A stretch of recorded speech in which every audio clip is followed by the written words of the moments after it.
Good morning. അപ്പോൾ ഇന്നത്തെ day പ്ലാനറിനും to do ലിസ്റ്റിനൊക്കെ വേണ്ടിയിട്ട് ഞാൻ ചായയും പെന്നും പേപ്പറൊക്കെ ആയിട്ട് ഇരിക്കുന്നുണ്ട്. എനിക്ക് ഈ ശീലം എവിടെ നിന്നാ കിട്ടിയെന്നൊക്കെ കമൻസിൽ കണ്ടായിരുന്നു. എനിക്ക് ഈ ശീലം കിട്ടിയത് എൻ്റെ ചേച്ചിയുടെ കയ്യിൽ നിന്നാട്ടോ. ലൈഫിൽ റെസ്പോൺസിബിലിറ്റീസ് വന്ന് തുടങ്ങുന്നതിന് മുൻപ് തന്നെ കുട്ടിയായിരിക്കുമ്പോഴേ ആള് നോട്ട്സ് പ്രിപ്പയർ ചെയ്യുന്നൊരു ശീലം ഉണ്ടായിരുന്നു.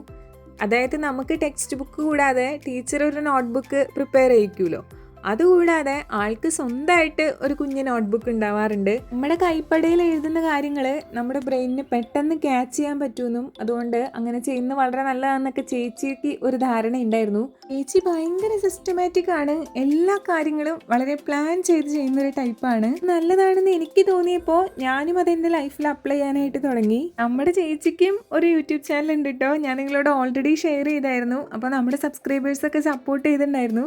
ഇപ്പോൾ 10K ക്രോസ് ചെയ്തു കേട്ടോ.